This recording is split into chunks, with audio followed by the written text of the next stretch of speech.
My dear guys, अपने unique English वाला channel पर स्वागत करता हूं।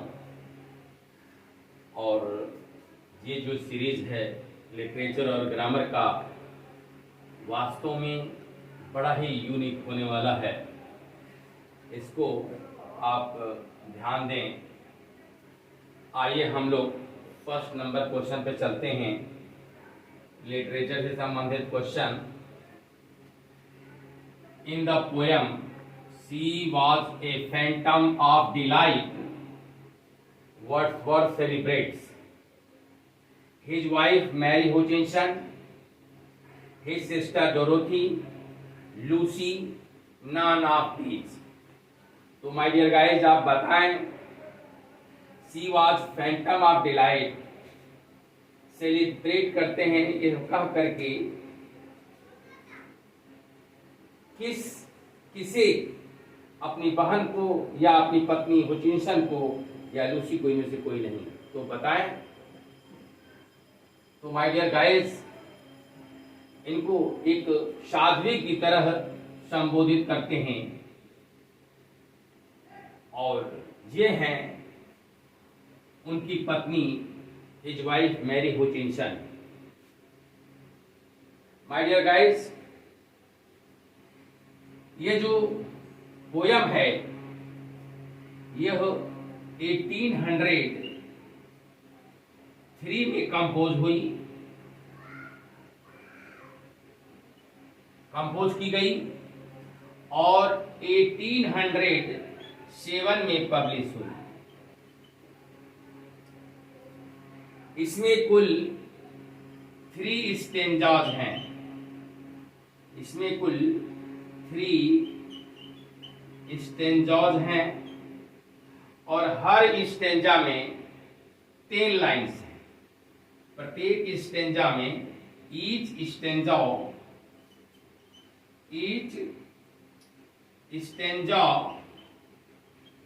Has 10 lines. Each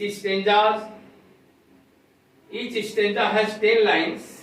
और माय डियर गाइस, बता दूं कि जहां तक राइमिंग स्कीम की बात है तो इसकी राइम स्कीम है ए ए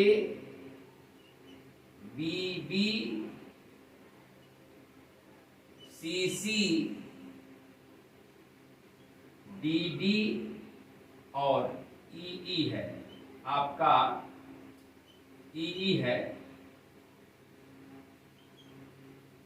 डी है,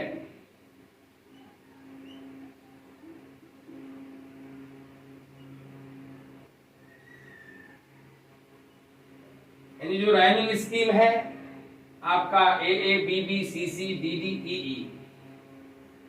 तो आइए हम अगले क्वेश्चन पर चलते हैं। माय डियर गाइस, ये दूसरा क्वेश्चन है।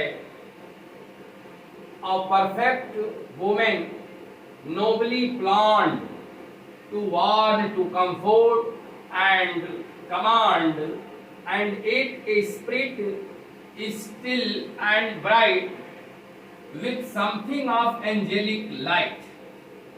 My dear guys, आप बताएं, ये पंक्तियां वर्ड्सवर्थ कहते हैं, मिल्टन कहते हैं या किट्स कहते हैं, नन ऑफ दीज, इनमें से कोई नहीं। तो माय डियर गाइस, आपको बता दो, इसके पहले अभी जो क्वेश्चन आया था उसमें वर्ड्सवर्थ ने अपनी पत्नी मैरी होचिंसन के बारे में प्रशंसा किया था और इसमें भी उन्होंने ही पोयम वही है, she was a phantom of delight, she was a Phantom of delight. तो माय डियर गाइस, वर्ड्सवर्थ ने इसी पोयम में कहा है, ये कहते हैं कि जो वह एक परफेक्ट प्योर लेडी, प्योर महिला है, बड़ी योजनाबद्ध तरीके से ईश्वर ने उसको बनाया है। वह ऐसी औरत है जो मुझे सावधान करती है, सांत्वना देती है, निर्देशित करती है और बता दो इस सब के बावजूद भी ऐसा लगता है कि अभी भी वह क्या है, उसके अंदर एक ऐसी चमक है, ऐसा उसके अंदर लगता है कि एक दिव्य ज्योति है, एक आत्मा की तरह दिखती है। इस तरह का उन्होंने एक्सटोलअप किया है, एडमायर किया है वर्ड्सवर्थ ने अपनी पत्नी मैरी हुचिंसन को। वो इसी पोयम में है, she was a phantom of delight. तो माय डियर गाइस, आइए हम लोग अगले क्वेश्चन पे चलते हैं। My brother goes to the office 5 day week, no error. My dear guys, आप बताएं इसमें एरर कहाँ है ग्रामर का। ये 3rd नंबर का क्वेश्चन है। देखिए कहाँ आपको एरर लग रहा है। तो माय डियर गाइस, आपको पता है कि एडजेक्टिव ऑफ नंबर के बाद जो नाउन आता है वह क्या होता है, वह प्लूरल होता है। क्या होता है वह, यहाँ पर डेज होगा और वीक एक सप्ताह में, तो और यहाँ क्या होगा, और होगा। यानी आपका एरर कहाँ है, आंसर होगा सी। तो होगा my brother goes to the office 5 days a week, एक सप्ताह में 5 दिन मेरा भाई वह ऑफिस जाता है। आइए हम अगले क्वेश्चन पे चलते हैं। 4th नंबर का question, where did the poet see the daffodils. Poet daffodils को कहाँ देखता है? along the margin of a river, along the margin of a pond, along the margin of a bay, along the margin of ocean. My dear guys, नदी के किनारे देखता है, तालाब के किनारे देखता है, एक घाटी के किनारे देखता है, सागर के किनारे देखता है। बताएं तो आपको पता है वह कहाँ देखता है, एक घाटी के पास देखता है। तो आइए हम लोग अगले क्वेश्चन पे चलते हैं। 5 क्वेश्चन, ये लिटरेरी टर्म का क्वेश्चन है। अ सेंटेंस आर कंस्ट्रक्शन, ऐसा वाक्य रचना इन विच, जिसमें the expected grammatical sequence is absent, यानी जो ग्रामर का रूल एक्सपेक्ट किया जाता है उसका जो है अनुपस्थिति होता है।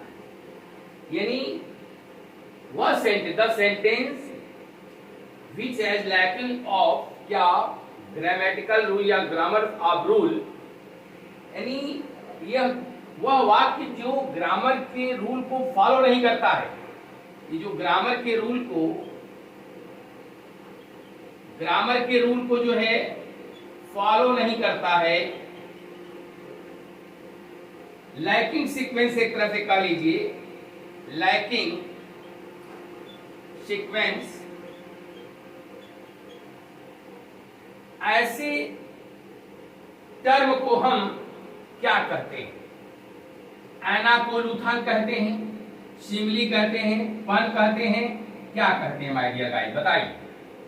तो माय डियर गाइस, आपको पता है सिमली तो है नहीं, कंपैरिजन नहीं है, ये पन प्ले ऑन वर्ड शब्दों का खेल नहीं है, और नन तो कोई बात ही नहीं है। तो देखिए एनाकोलूथन क्या करता है, यह ग्रामर के रूल को फॉलो नहीं करता है। तो आपका आंसर क्या हुआ, ये। आइए हम अगले क्वेश्चन पे चलते। इस नंबर का question, there can only be one master in a house. My dear guys, ये कौन कहता है कि घर में एक ही मालिक हो सकता है?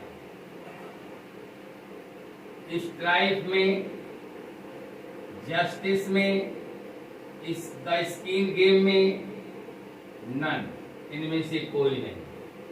आप बताएं ये पंक्ति किस प्ले में कौन बोलता है? ये सभी प्ले जॉन गाल्सबर्गी साहब के हैं। माय डियर गाइस, आप बताएं तो ये इस टाइप की पंक्ति है और इसको बोलता है जॉन एंथनी बोलता है। यह seat the head of sheet metal, इस शीट मेटल का हेड है।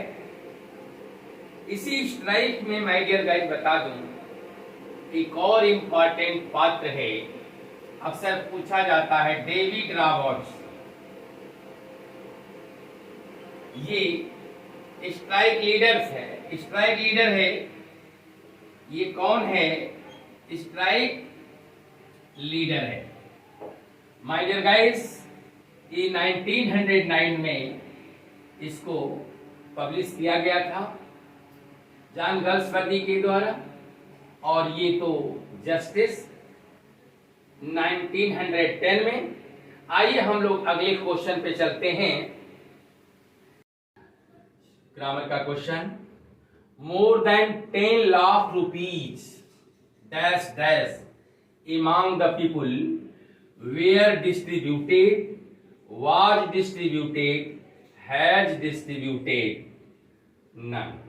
my dear guys, आप बताएं इसमें कौन सा जो ऑप्शन है वह राइट है। were distributed, was distributed, has distributed none। तो माय डियर गाइस, एक ऑप्शन तो आप निकाल ही दीजिए, क्योंकि ये जो बातें चल रही हैं, जो वितरित की गई हैं, वह पास्ट में बात की जा रही है। तो हैज को तो निकाल ही दीजिए। अब आपके पास 3 ऑप्शन रह गए। तो माय डियर गाइस, आपको बता दूं, जब time, wait, amount, distance,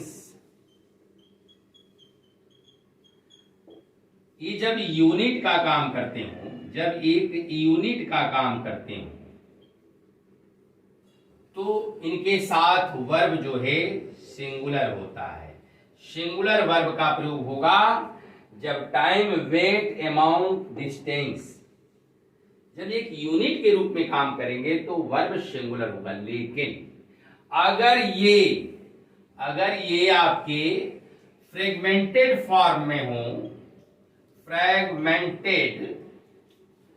fragmented form में हो, डिवाइड फॉर्म में हो, तो माय डियर गाइस, वर्ब जो है वह प्लूरल लगता है। क्या लगता है? प्लूरल वर्ब लगता है। तो आप देखें, आपका ए ऑप्शन जो है राइट है। आइए हम लोग दूसरे क्वेश्चन पे चलते हैं। To have a finger in every pie. My dear guys, इस एडियम का ऑप्शन इसमें देखिए कौन राइट है।